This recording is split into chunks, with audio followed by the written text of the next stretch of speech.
Picture this. You're walking down the street on a spectacular day. You know the kind, the cliche. The sun is shining, the birds are chirping. Oh, and I must have forgotten to mention, there's also a trolley hurtling down its track at full speed.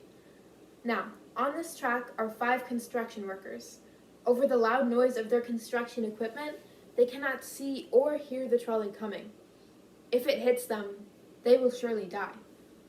But in front of you sits a lever. Pull the lever and the trolley will switch tracks. On its new track is a single construction worker, who will consequently die if hit. So here is my proposition to you.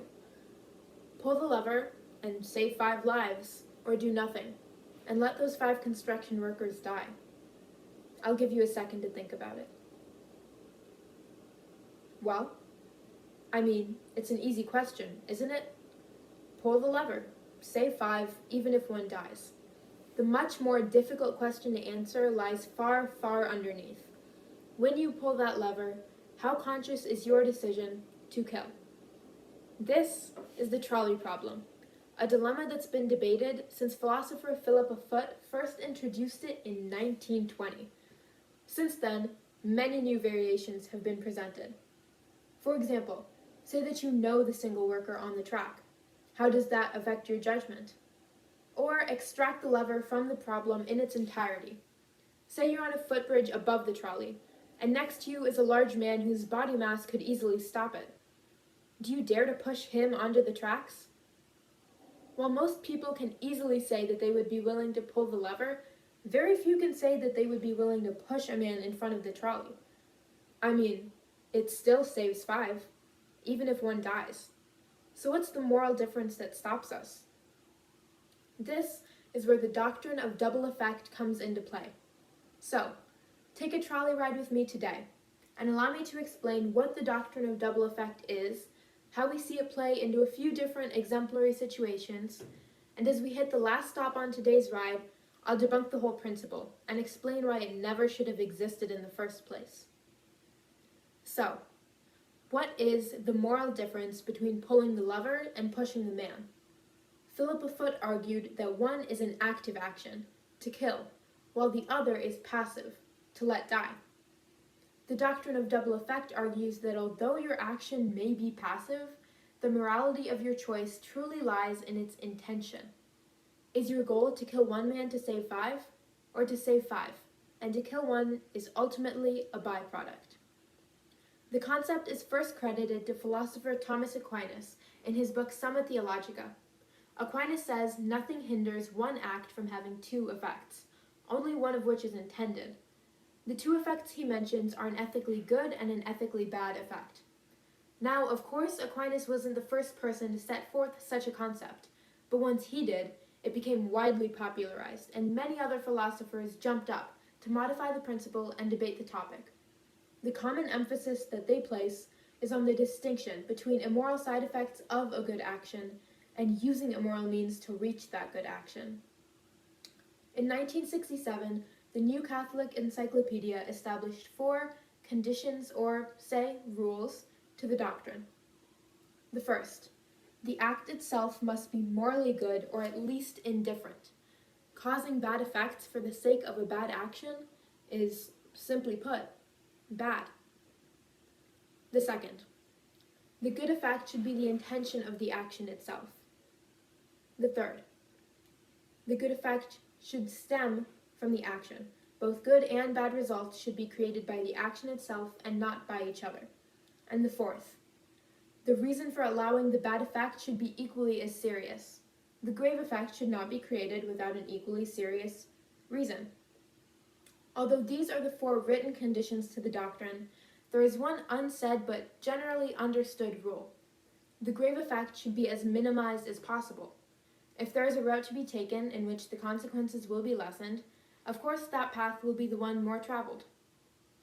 As we chug forward on our own path, and you begin to understand what the doctrine of double effect really entails, let's see how it can fit into a few different exemplary situations. The first example that Aquinas himself has provided us with is the common situation of self-defense. In his example, it would be unacceptable to hurt someone who is only plotting against you but has not yet harmed you, but it would be morally acceptable for you to hurt your attacker in an act of self-defense during an attack.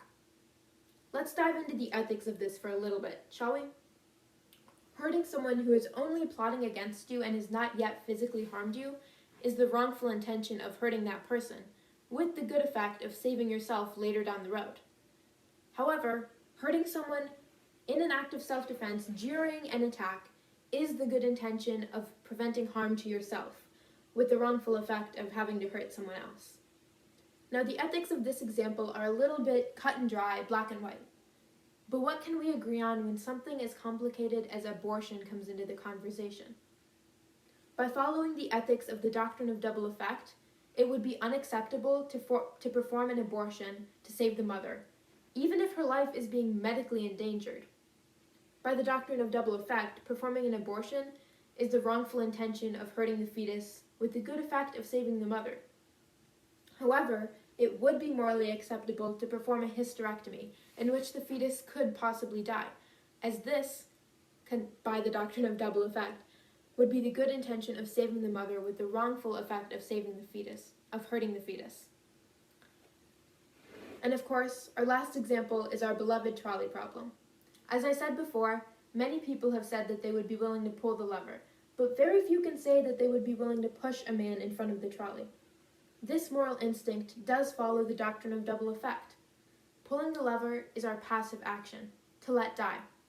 The good intention of saving the 5 construction workers with the wrongful effect of having to kill the one. However, pushing the man off of the footbridge is the active action, to kill.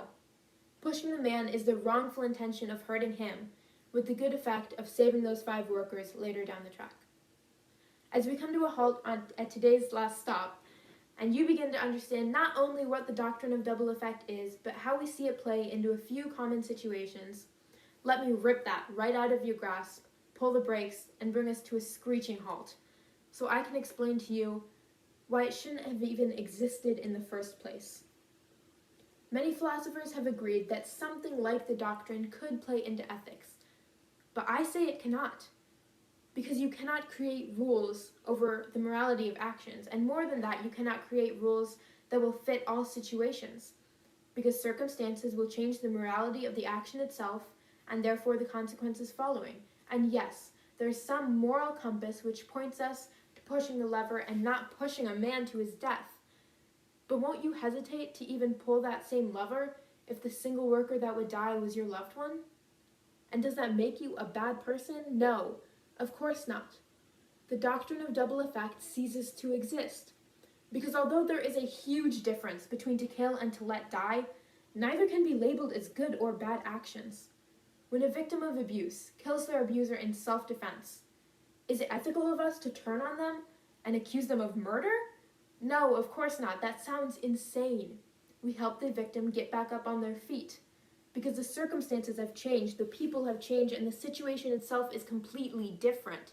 And all these differences mean that sets of guidelines like the doctrine of double effect will never be able to fit everybody's ideas and morals. Ethics have never been something that we can regulate. So let's stop. Stop. Simply stop. Pull the brakes. Stop the trolley. And start following moral instinct. Moral instinct is what tells us to pull the lever and not push the man.